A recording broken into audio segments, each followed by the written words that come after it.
D'accord. Et qu'est-ce que tu vas en faire des tiges des épinards alors? Les tiges des épinards, on peut en faire un pesto. Ah, pesto maison.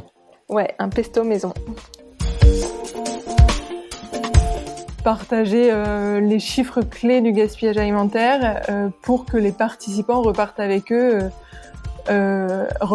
des astuces hyper simples à appliquer chez eux et qui disent en fait c'est pas si compliqué que ça de réduire le gaspillage alimentaire, donc c'est parti, j'essaye, et ça peut être juste une petite astuce qu'ils vont appliquer de temps en temps, et au fur et à mesure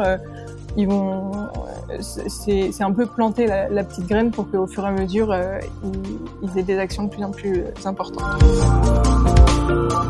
À notre stade, c'est vraiment ce qu'on favorise. On se renseigne vraiment sur l'entreprise, sur ses actualités, sur ses besoins actuels, pour cibler au mieux les entreprises qu'on va contacter et la personne dans l'entreprise avec qui on sera en contact.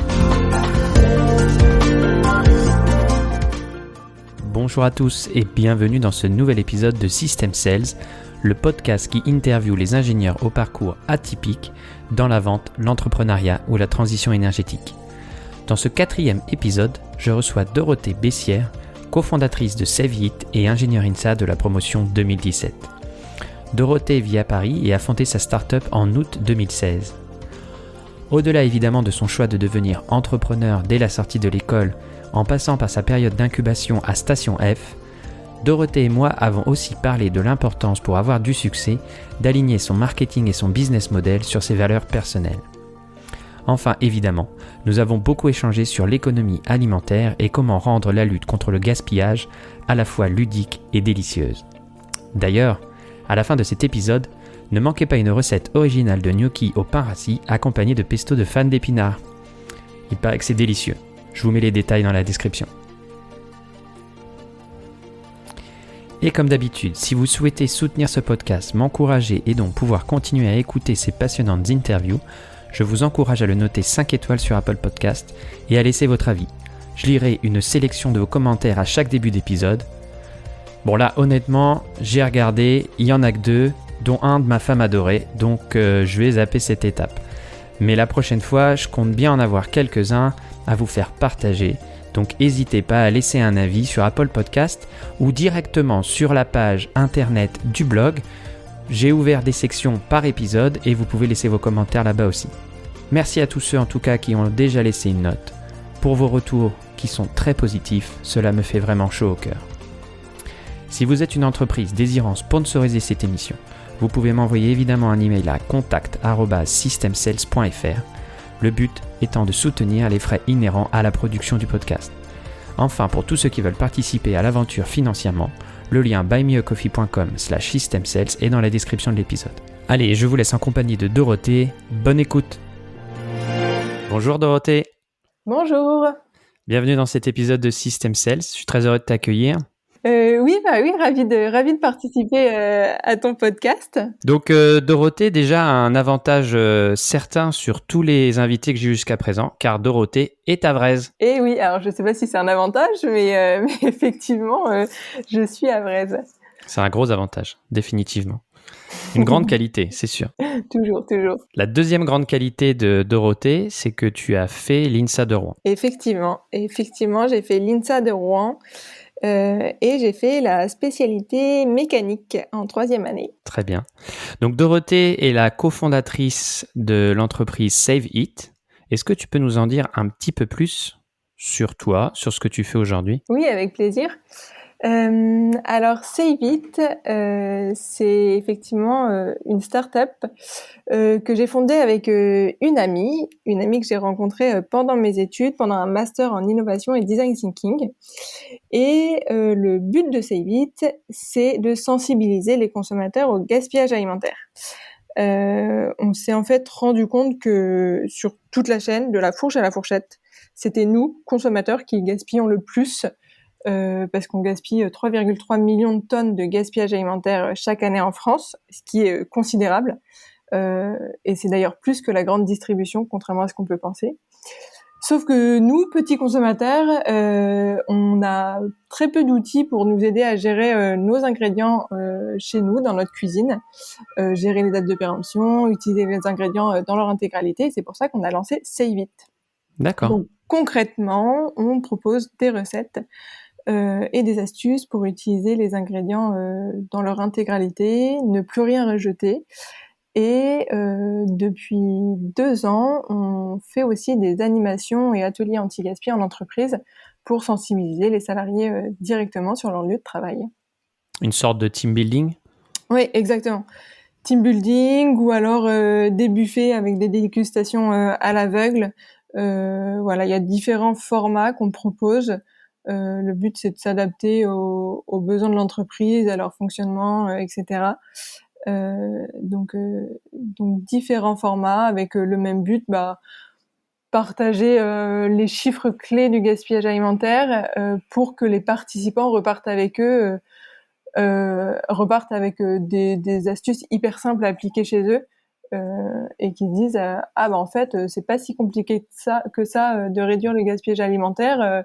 Donc c'est parti, j'essaye, et ça peut être juste une petite astuce qu'ils vont appliquer de temps en temps, et au fur et à mesure ils vont c'est un peu planter la petite graine pour qu'au fur et à mesure ils aient des actions de plus en plus importantes. D'accord. On voit que ton pitch est très rodé. Tu pratiques combien de fois par semaine? Voilà. Ça dépend, mais c'est plutôt c'est presque plusieurs fois par jour. On est toujours amené à présenter ce qu'on fait. C'est tout le challenge d'être une petite entreprise et de ne pas être connu. Donc il faut savoir expliquer en quelques mots ce qu'on fait et être assez clair assez rapidement auprès de tous les interlocuteurs à qui on parle. D'accord. Et aujourd'hui, la source de vos revenus, c'est quoi? C'est des levées de fonds, ou vous arrivez à avoir des revenus réguliers qui proviennent de l'activité de la startup?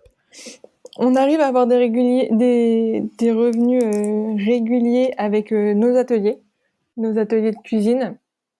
On a même réussi à en faire malgré les confinements en les passant en visio.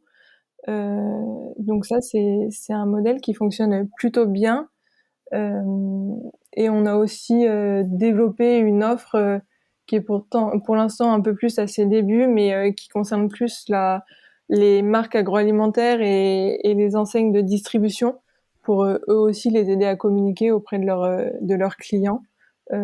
Donc on étoffe notre offre d'une année à l'autre en fait. D'accord. Et j'ai noté dans l'activité de ta startup, vous aviez été primé à un dernier trophée d'innovation, c'est ça? On a été effectivement lauréat d'un concours. Non, on était shortlisté et malheureusement, on n'a pas fait partie de la dernière partie du concours. Donc, D'accord. pas de prix pour nous cette année. Mais Et qu'est-ce que ça apporte aujourd'hui à ton entreprise de faire ce type de concours? Tu as encore besoin de visibilité et de notoriété? Ouais, on a toujours besoin de visibilité. Le fait de participer à des concours comme ça nous permet vraiment de gagner en notoriété et de prouver un peu notre expertise auprès d'autres entreprises. C'est souvent des concours qui sont connus auprès d'un certain nombre d'entreprises. Donc le fait d'être shortlisté, le fait d'être lauréat sur ce type de concours, ça nous permet de gagner en visibilité et d'être un peu plus reconnu dans notre domaine. Donc ça permet de placer tes ateliers un peu plus facilement et d'obtenir aussi plus facilement des financements, je suppose? Ouais, exactement. D'accord. Exactement. Ok. Et donc tu es cofondatrice de cette entreprise. Et quand est-ce que cette entreprise a été créée? Est-ce que tu as sauté le pas directement après l'école d'ingénieur, ou t'avais... Alors niveau timing, ça s'est fait directement en 2016, à la fin de mes études à l'INSA. Donc le projet, il est né pendant ma 5e année d'école, comme je disais tout à l'heure. On a décidé avec Isor de se lancer dans l'aventure directement après nos études, je veux dire. Parce que l'enchaînement des choses a fait que voilà, c'était une belle opportunité, que c'était un projet qui nous tenait vraiment à cœur, qu'on avait du soutien. On avait déjà un certain nombre de mentors qui nous suivaient, qui pouvaient nous donner des conseils sur plein de sujets liés à l'entrepreneuriat. Donc, on a décidé de se lancer directement après nos études. Et ensuite, on a intégré le programme étudiant entrepreneur qui était présent dans chacune de nos écoles et qui nous a permis d'avancer plus en détail dans le lancement de l'entreprise. On a eu la chance de faire partie de la première promo de Station F, l'incubateur parisien de Xavier Niel. Donc ça a été une très belle opportunité d'être dans cet accélérateur. Et ensuite, on a fait plusieurs programmes en fonction du stade d'avancement de la startup. D'accord. Donc vous avez été super suivi, super conseillé, parce que c'est vrai quand on est jeune et qu'on sort d'école d'ingénieur, je suppose que on n'a pas nécessairement le bagage pour connaître le chemin pour construire son entreprise. Mais en tout cas, félicitations parce que c'est quand même très osé. Et c'est pour ça que j'ai souhaité t'inviter d'ailleurs dans cet épisode, c'est que je voulais avoir un témoignage. Il y en aura sûrement d'autres peut-être, mais en tout cas, je voulais avoir ton témoignage par rapport à justement ce parcours professionnel, cette envie de se lancer dans l'entrepreneuriat dès la sortie de l'école. C'était assez... C'est vrai que, alors c'est de plus en plus commun. Je pense que les écoles initient de plus en plus à l'entrepreneuriat, mais de ma promotion, on est très très peu, ça se compte je pense sur les doigts d'une main, d'étudiants à avoir créé son entreprise derrière. Et c'est vrai que en école d'ingénieur, c'est pas forcément le type de notion qu'on apprend. Toute la partie business, création d'entreprise, même marketing, communication. Voilà, c'est quand même assez loin des matières qu'on étudie en école d'ingé. D'où je pense ce chiffre aussi faible d'étudiants qui se lancent après une école d'ingé. Après là, je parle vraiment pour le cas de ma promo, ça a peut-être changé depuis, mais c'est vrai que c'était pas forcément courant. Donc les incubateurs et tes soutiens, tes mentors t'ont appris à construire l'entreprise, mais qu'est-ce que t'a apporté l'INSA en elle-même par rapport à cette réalisation, à ton avis? L'INSA, ça m'a permis d'apprendre à régler des problèmes, grosso modo. Non, en école d'ingé, en fait, c'est vraiment une manière de penser, une manière d'appréhender des problèmes, une manière de s'adapter à un certain nombre de situations qu'on apprend, et c'est vraiment ça que j'en retire aujourd'hui. Cette logique qu'on peut apprendre au cours de nos études et qui sert finalement dans n'importe quelle situation. D'accord. Tu penses que ton parcours aurait été différent si tu n'avais pas fait une école d'ingénieur? Oui, très probablement. Je pense que j'aurais eu une approche des choses différente. Je te pose la question parce que j'ai aucune bille dans l'INSA, bille financière. Je te pose la question parce qu'on voit beaucoup de fables circuler ou même de faits comme moi et de gens qui ne font pas d'études, qui montent des entreprises, qui sont successful, qui y arrivent. Je pense que c'est la face immergée de tous ceux qui essayent et qui échouent malheureusement. Mais en tout cas, donc voilà, des jeunes qui se lancent directement sans faire d'études et qui réussissent. Pourquoi pas? Mais qu'est-ce qu'on pourrait dire aux plus jeunes qui hésitent entre faire une école de commerce, d'ingénieur, par rapport à se lancer directement? Tu penses que c'est quelque chose que tu ressens au fond de toi ou... Je pense qu'il y a différents profils. Il y a des profils qui, de toute façon, n'ont jamais voulu suivre les codes et qui se sentent les épaules de se lancer dans un projet sans forcément avoir suivi d'études supérieures. Et ça peut être des personnes qui réussissent très bien. Et c'est des personnes qui, de toute façon, je pense, toute leur vie ont un peu géré tous leurs projets comme ça. Et ensuite, il y a des profils peut-être plus classiques qui ont besoin d'apprendre un certain nombre de compétences, qui ont besoin de se cadrer, qui ont besoin de se projeter. Et ce type de profil, oui, je pense que faire une école de commerce, une école d'ingénieur, ça peut être que bénéfique et évidemment que ça va leur apporter les billes nécessaires pour se lancer ensuite dans un projet. Et concrètement, un incubateur, ça ressemble à quoi? Qu'est-ce qui se passe au quotidien dans ce type d'environnement? Je suis totalement étranger à ça et j'ai quelques images d'une série télé US où les gens incubent et se font piquer leur idée. Comment ça se passe en concret? Alors concrètement, en général, on fait partie d'une promo. Donc en fait, c'est un peu comme être dans une classe où en fait qui serait divisée en plusieurs startups. Et on est accompagné par un programme manager qui va suivre l'ensemble des startups, qui va mettre en place des workshops sur des parties juridiques, du design, sur des parties plus business. Donc pour ça, il va faire intervenir des experts qui vont nous faire typiquement des cours, un peu comme à l'école, de manière ponctuelle. Et sinon, il est aussi là pour nous trouver des mentors plus personnels qui vont suivre notre projet et vraiment nous challenger sur un certain nombre de points, éventuellement nous mettre en relation avec d'autres personnes, etc. Donc, en fait, si on résume, c'est beaucoup de mise en relation et c'est vraiment avoir une personne qui va chapeauter notre projet sans s'introduire dans nos décisions. Ça va toujours être à nous de faire les décisions, mais ça va être nous orienter vers des personnes qui vont nous guider pour choisir la meilleure décision. Et qu'est-ce que ça a apporté concrètement à Save It entre le moment où tu l'as pensé à Cranfield et la réalisation à la sortie de Station F? Qu'est-ce que ça a apporté concrètement à ton entreprise? Concrètement, ça nous a permis de lancer la première version de l'application et de lancer les premières offres B2B, donc les premières offres aux entreprises, parce qu'à la sortie de Cranfield, c'était qu'au stade d'idée, alors qu'à la sortie de Station F, on avait une application et des premiers prospects. Toujours dans la réalisation d'ateliers en entreprise, hein. C'est ça Oui. ton cœur de métier. Et quand j'ai vu que tu intervenais aussi ou tu en as parlé tout à l'heure, auprès de grandes surfaces. J'ai vu une image où tu proposes au rayon légumes un QR code à scanner pour avoir une recette. Tu me corriges si je dis des bêtises. Non, c'est ça. C'est ça, d'accord. Ouais. Ça, pareil, c'est des prestations qui sont payantes pour les grandes surfaces ou quel est le business model là-dessus?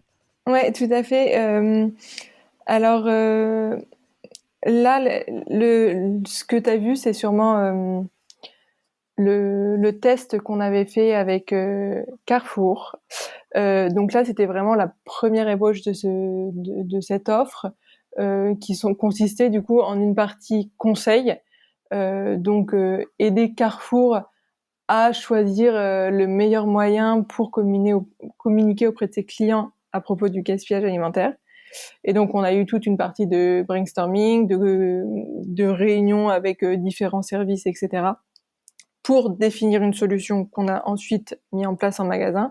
Et donc, cette solution, c'est ce que tu décrivais, c'était des petites pancartes avec dessus une astuce ou une recette anti-gaspi et un petit QR code pour ensuite retrouver cette astuce ou cette recette sur son téléphone et pouvoir la consulter plus tard.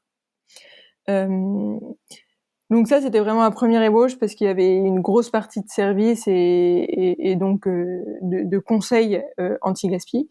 Maintenant, cette offre, elle est vouée à évoluer et c'est possible que ce soit plus de la vente de contenu, aussi bien sur Internet que directement en point de vente. C'est vraiment à définir avec les différentes enseignes qui souvent veulent se différencier en plus les unes des autres.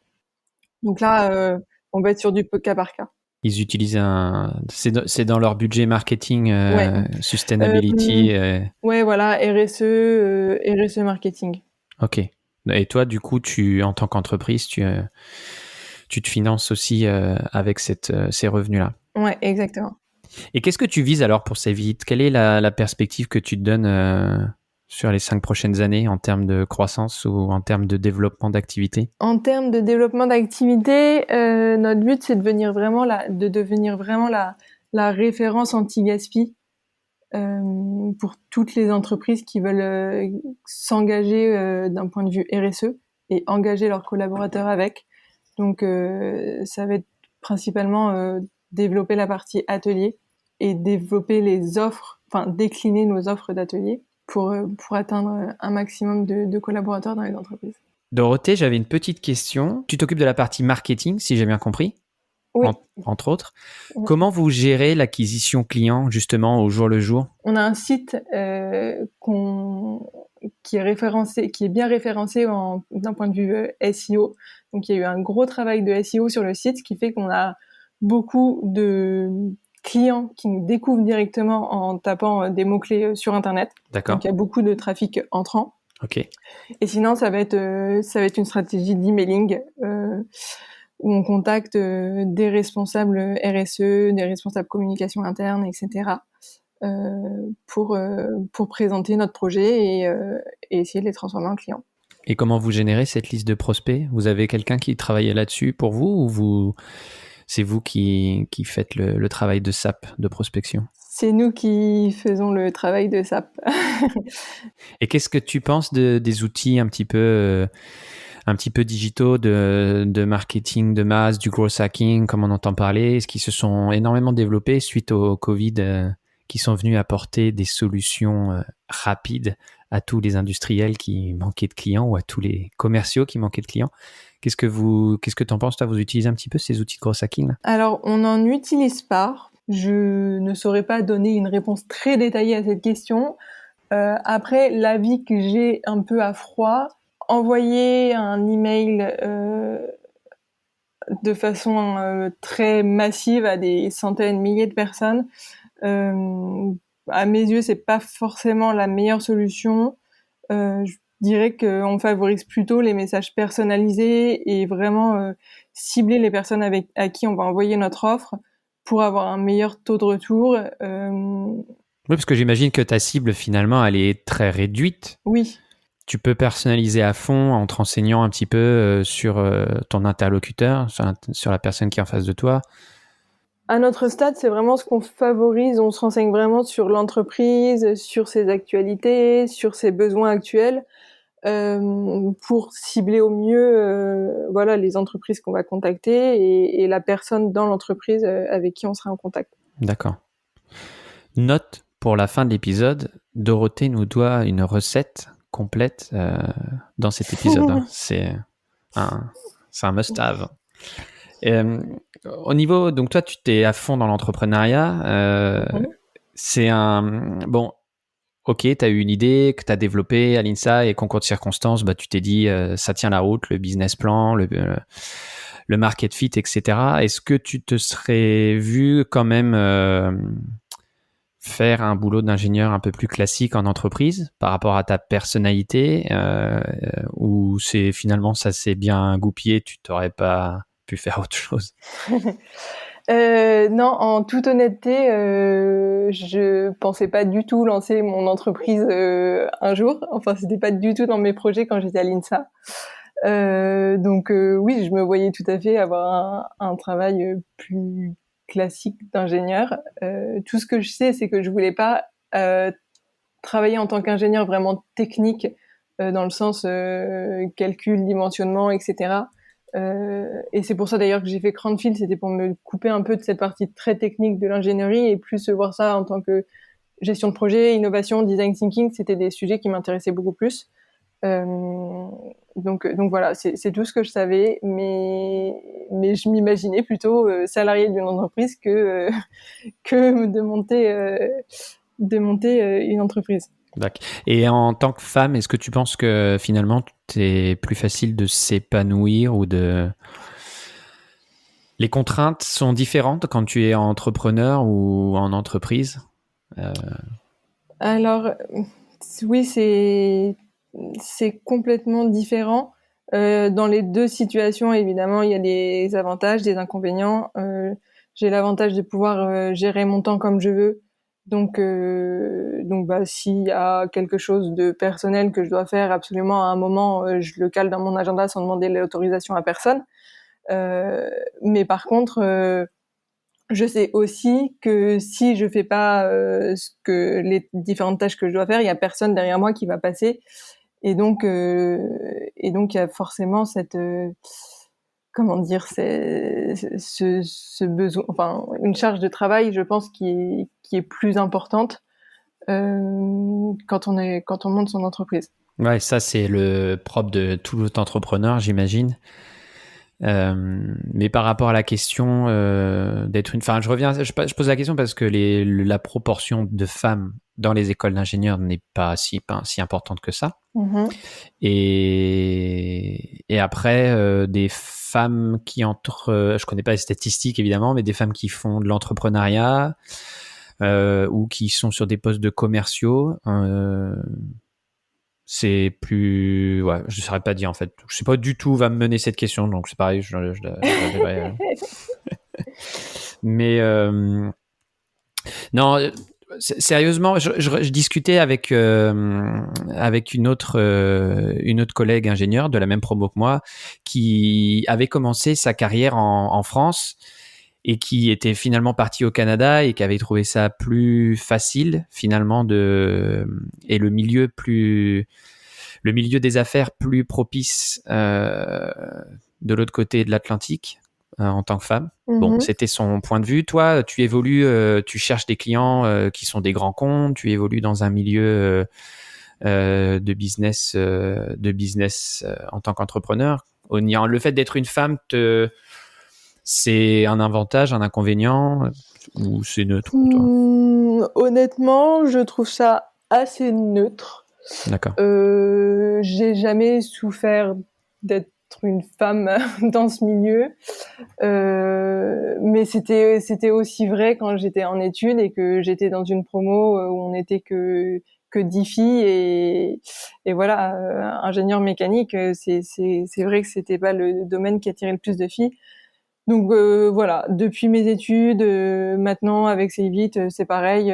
J'ai jamais souffert de quoi que ce soit en étant une femme. Pas eu l'impression d'avoir besoin de négocier plus durement ou quoi que ce soit. Donc voilà, pour l'instant, rien à dire sur ce sujet, tout se passe plutôt bien. Ouais, tant mieux. Et tes interlocuteurs clients potentiels, c'est des jeunes dans les grandes entreprises que tu chasses ou c'est des personnes de tout âge, de toute génération C'est majoritairement des jeunes. Tu sens qu'ils font un peu l'attraction du sujet de l'écologie dans les entreprises. On sent que c'est quand même une génération plutôt jeune qui s'intéresse aux sujets environnementaux et à la partie RSE des entreprises. D'accord. Ceci dit, c'est intéressant parce que ça veut dire que les entreprises confient un peu les clés du camion RSE aux jeunes. Oui, tout à fait. Après, ça se ressent effectivement. Enfin, on sent que c'est quand même assez générationnel cette sensibilisation à tout ce qui est environnement. C'était important pour toi d'orienter ta carrière finalement, tu as fondé une entreprise qui était sur ce créneau-là, mais de toute façon, c'était un facteur important pour toi dans ta carrière professionnelle? Alors, je dirais que... Alors, évidemment, oui, j'ai toujours été assez sensible aux questions environnementales. Mais mine de rien, quand j'étais... pendant mes études, c'était pas forcément un de mes critères principaux de travailler dans ce milieu-là. Mais par contre, maintenant, si voilà pour X raisons, je change de projet ou à la suite de Cvit, peu importe, ça restera un critère hyper important pour moi, les valeurs de l'entreprise et que ce soit des valeurs responsables. Voilà, pouvoir partager les mêmes valeurs que l'entreprise dans laquelle je travaillerai. Donc aujourd'hui, je dirais que oui, c'est vraiment des valeurs qui me paraissent vraiment très importantes. Pour le coup, t'es aligné. T'es aligné avec tes valeurs. Pour le coup, j'ai pas trop de problème à être aligné avec les valeurs de l'entreprise. Ça fait partie de vos critères de recrutement aussi, quand vous. Enfin, je sais pas si tu recrutes déjà. Si, on recrute, et oui, c'est forcément un plus d'être sensible et à la cuisine et à l'anti-gaspi et à la consommation responsable au sens plus large. Bon, après, ça reste les compétences qu'on demande qui vont être les plus importantes, mais sur 2 profils équivalents, ça peut faire pencher la balance. Ouais. Et quel est l'impact réellement de ces économies de déchets réutilisés? Quel est l'impact réel? Je connais pas bien ce sujet, je connais un peu plus le sujet de l'énergie, mais sur l'impact écologique justement de la réutilisation des déchets verts, comme ça, ou de l'anti-gaspi, pour reprendre tes termes. Tu connais, toi, un petit peu plus les impacts réels que ça a sur le... Alors, pour une famille, donc on compte 4 personnes en moyenne, sur 1 an, ça peut faire économiser plus de 350 €. Le fait de cuisiner anti-gaspi et de récupérer, de cuisiner ses restes, d'utiliser des épluchures, des parures, etc. Voilà, c'est les chiffres qui sont communiqués par différents rapports. Ok, et en termes de poids de déchets par famille, tu sais ce que...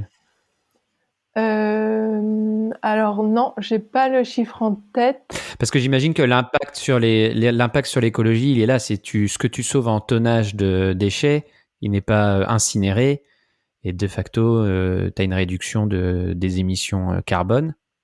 Donc, tu as un gain financier et un gain d'émissions de carbone. Je me trompe ou... Oui, tout à fait. Enfin, non, tu te trompes pas. C'est tout à fait Mais ça. tu te gourres complètement. Non, je déconne. Alors, si je dis pas de bêtises, c'est 7 kilos par personne de nourriture encore emballée qui sont gaspillées par les Français. Ce qui est énorme. Oui, en moyenne. Ah oui, c'est complètement fou, quoi. Ouais. Qu'est-ce qu'ils font les gens? Enfin, moi, je sais pas, quand je remplis mon frigo, en général, je mange, mais peut-être trop d'ailleurs. C'est des personnes qui vont pas faire attention aux dates de péremption, qui vont laisser au fond du frigo de la nourriture et qui vont se rendre compte qu'en fait c'est périmé, donc hop, poubelle, qui vont acheter des choses parce que c'est en promo, du coup on achète 5 paquets de quelque chose et en fait finalement on n'aime pas, ou alors on l'abandonne au fond du placard et il y a un moment où ça devient plus bon. Voilà, c'est ce genre de schéma qui font qu'il y a autant de nourriture. Et aussi les dates de péremption. Il faut savoir qu'il y a des personnes qui jettent les ingrédients avant même que l'ingrédient atteigne sa date de péremption, par peur de tomber malade pour X raisons en approchant trop près la date de péremption. Alors ça, c'est, j'imagine, par exemple, l'exemple typique, c'est les yaourts. Mais t'en as d'autres, t'as d'autres exemples il peut y avoir, pour les personnes qui jettent avant même que la date de péremption soit atteinte, il peut y avoir viande, poisson. Ouais. Aussi. Il y a aussi évidemment les yaourts, mais les yaourts c'est un peu particulier parce que il y a une date de péremption mais qui peut être dépassée sans trop de soucis, contrairement aux poissons et à la viande sur lesquels il faut pas trop jouer. Mais toi, avec Save It, t'as des recettes qui réutilisent... Non, je pense que là, tout ce qui est produits frais, Non, produits frais... une chose, c'est sûr qu'on explique clairement qu'il faut pas dépasser la date de péremption, faut pas jouer la avec, DLC, d'un produit ultra frais. Donc là, c'est vraiment de la viande, du poisson. La DLC, c'est une date sanitaire, donc c'est une date qui est mise pour indiquer que au-delà de cette date, il y a un risque pour notre santé. Donc là, clairement, on va pas s'amuser avec cette date. Je prenais l'exemple du yaourt en disant que c'est un peu particulier parce que les yaourts nature, tout ce qui est de plus classique, ça reste du lait fermenté, et si il est conservé au frais avec l'opercule qui est bien fermé, pas de trou dans le pot, etc., il y a pas de raison, et c'est prouvé que jusqu'à 3 semaines après la date de péremption, il peut être consommé. Donc le yaourt nature, c'est un débat un peu à part. Mais après, par contre, on communique aussi beaucoup sur la DDM, qui est la date de durabilité minimale et qui est sur tout ce qui est produit sec. C'est une date que je qualifie souvent de date marketing parce que c'est une date qui est posée par les industriels pour que le consommateur déguste son biscuit dans les conditions optimales. C'est-à-dire, si je suis industriel de biscuits, je veux que mon client il déguste son biscuit bien croustillant, bien doré, avec la petite tablette de chocolat comme il faut par-dessus. Et il estime qu'au-delà d'une certaine date, le gâteau peut être un peu plus mou, peut avoir changé un peu de couleur, le chocolat un peu blanchi, etc. Mais c'est pas pour ça que le produit est mauvais. Donc, les DDM, on peut tout à fait consommer un produit après une DDM, c'est juste que le produit n'aura pas les qualités organoleptiques maximales. C'est pour ça que je mange toujours les paquets en une seule fois. Comme ça, après, Ça règle le problème. ça règle le problème. Ils sont toujours, toujours croustillants et je mets tout mou. Là, pas de souci. Mais du coup, oui, sur des produits comme ça, on va avoir tout un discours explicatif en disant qu'il n'y a pas de souci et qu'on peut réutiliser. Même, on a des recettes pour utiliser des biscuits mous, pour utiliser un fond de chips ou un fond de gâteau un fond de biscuits apéro. Là, on a pas mal de petites idées assez sympas pour utiliser ce genre de produit. Et du coup, en termes d'utilisateurs de l'application, on tourne à combien d'utilisateurs réguliers ? Alors, on a plus de 50 000 inscrits et environ 15% qui l'utilisent tous les jours. D'accord. Ah oui, quand même. Et tout est entièrement gratuit. Oui. L'application, on a pris le choix de la faire gratuite parce que on est parti du principe que pour aider un maximum de consommateurs, il fallait pas mettre de barrière à l'entrée au niveau de l'application. Donc voilà, c'était un parti pris. Donc aujourd'hui, vos 2 canaux de communication, c'est l'application et les ateliers.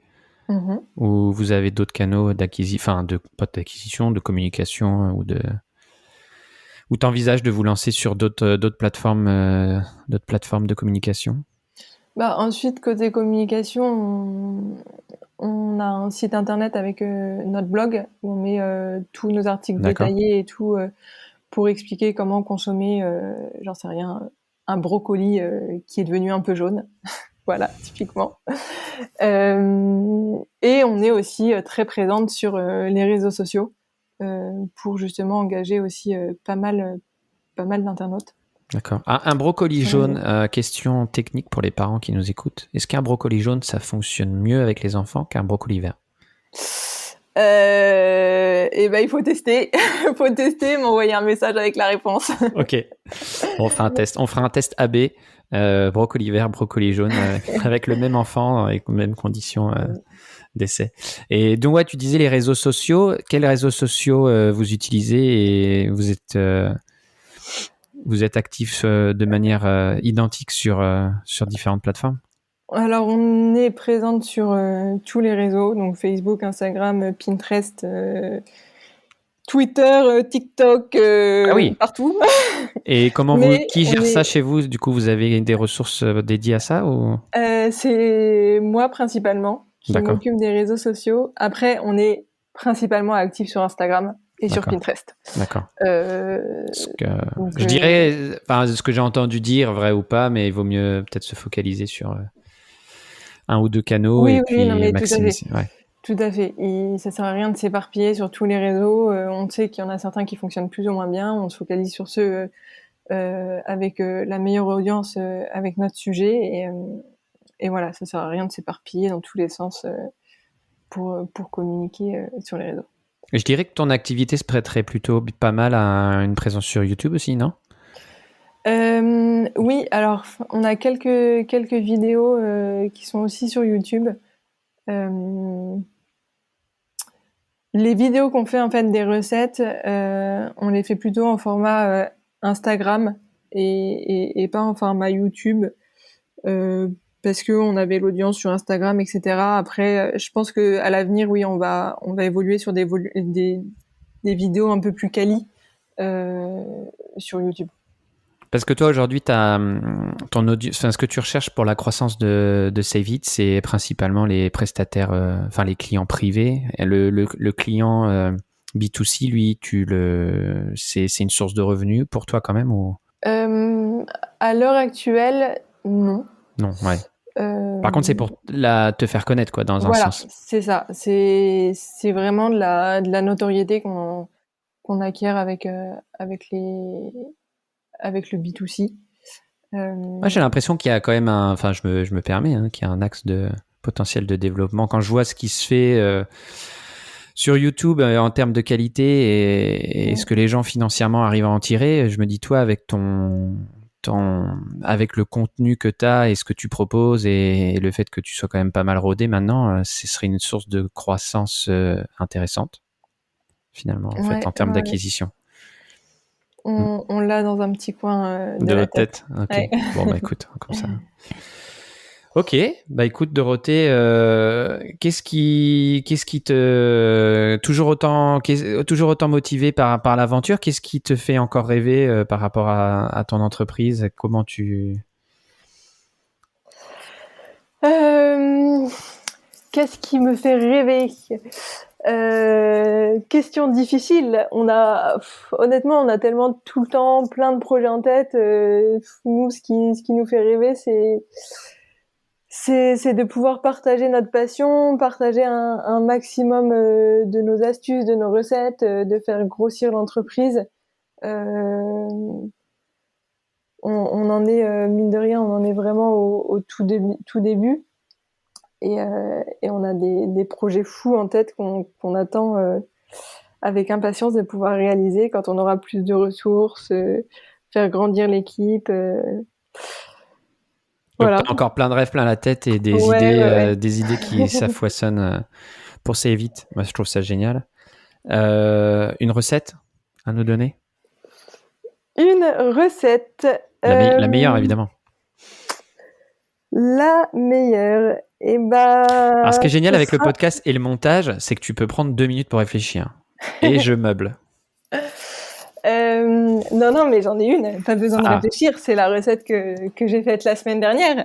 C'est des gnocchis faits avec du pain rassis. D'accord. Donc voilà, on utilise un bout de baguette rassis. On le réhumidifie, on ajoute de la farine, du parmesan, on en fait des petites boulettes de gnocchi, on les fait cuire et on ajoute un petit pesto de fans de radis ou de carottes pour déguster ces petits gnocchis qu'on aura poêlés entre deux. Ou d'épinards. Ou d'épinards. Un petit pesto de tiges d'épinards en fonction de la saison. Mais voilà, ouais, petit gnocchi de pain rassis. De manière générale, c'est vrai que toutes les recettes qui utilisent du pain rassis, elles sont assez pratiques. D'accord. Ça évite de jeter le petit bout de la baguette qui est trop dur pour être utilisé. Ok, et écoute, tu me donneras le lien vers la recette, peut-être qu'on la mettra dans le détail du podcast. Une photo des gnocchis,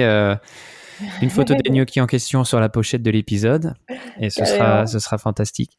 Bon écoute Dorothée, c'était super sympa, bravo, belle réalisation en tout cas. Moi j'admire les gens qui se lancent comme ça dans l'entrepreneuriat. On fait de belles choses aussi en entreprise, dans des grandes entreprises. On peut achever un anglicisme. On peut faire de belles choses et de grandes choses en entreprise, mais ça m'impressionne toujours les gens qui se lancent comme ça, et avoir trouvé un market fit et un business model sur un sujet de base écologique. Chapeau. C'était un plaisir de partager un peu l'histoire de C8 et mon petit parcours. Bon écoute, la prochaine fois que je viens sur Paris, je viens déguster le pesto d'épinards. Merci Dorothée. Avec plaisir. Merci à toi. Salut. Au revoir. Et voilà, j'espère que cet épisode vous a plu. Si c'est le cas, ou pas, vous pouvez aller laisser un avis sur le blog ou sur Apple Podcast. Allez-y, je les lirai, je vous répondrai avec grand plaisir. Ce que j'ai envie d'avoir maintenant, c'est votre feedback. Je vous dis à dans 2 semaines pour un nouvel épisode. À bientôt.